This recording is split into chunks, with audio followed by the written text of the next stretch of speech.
ఓ మంచి అమ్మని చెప్పు బైబిల్లో అన్న. హిందూ గ్రంథాల్లో పతివ్రతలు లేరు.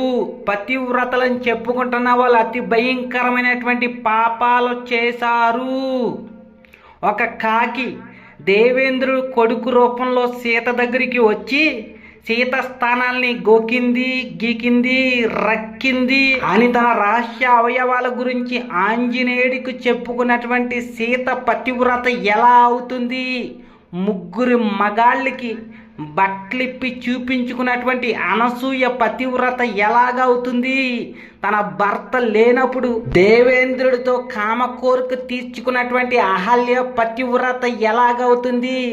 తన భర్త బృహస్పతిని విడిచిపెట్టేసి చంద్రుడి దగ్గరికి వెళ్ళి సంభోగం చేయించుకుని గర్భవతి అయినటువంటి తార పతివ్రత ఎలాగవుతుంది?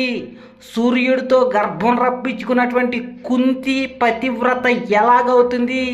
గ్రంథాల్లో చాలా క్లియర్గా రాసుంది. కుంతి వద్దు వద్దు అంటున్నా కానీ సూర్యుడు బ్లాక్మెయిల్ చేసి ఆమెతో సంభోగం చేసి గర్భం రప్పించాడని, తర్వాత మళ్ళీ ఆమెకి తిరిగి కన్యత్వం ఇచ్చాడు అని రాసుంది. తిరిగి ఇచ్చాడు అని అంటే పోయిందనే కదా అర్థం. తర్వాత మళ్ళీ తన భర్తతో కాకుండా వేరే వాళ్ళతో గర్భాలు రప్పించుకున్నటువంటి కుంతి పతివ్రత ఎలాగవుతుంది? తన భర్తను కాకుండా వేరే పురుషుని తలుచుకుని కామ కోరికలు పెంచుకున్నటువంటి రేణుకాదేవి పతివ్రత ఎలాగవుతుంది? తన భర్త దగ్గర అనేక మంది స్త్రీల్ని పడుకోబెట్టినటువంటి మండోదరి పతివ్రత ఎలాగవుతుంది?